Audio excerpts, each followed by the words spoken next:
Hello friends, कैसे हो आप लोग। आई होप आप सब अच्छे होंगे। तो मेरी वीडियो देखने के लिए मेरी ओर से आपको थैंक यू। गाँव में कैसे मछली पकड़ कर उसको फ्राई कर कर खाते हैं, उससे रिलेटेड बहुत सारा वीडियो में पहले से अपलोड कर चुका हूँ।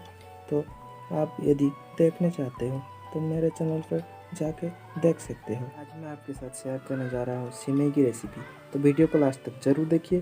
चैनल पर नए हो तो चैनल को सब्सक्राइब भी कीजिए, क्योंकि मैं जब भी न्यू वीडियो अपलोड करूँगा सबसे पहले आप देख पाएंगे। चलिए वीडियो को स्टार्ट करते हैं।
स्टैंड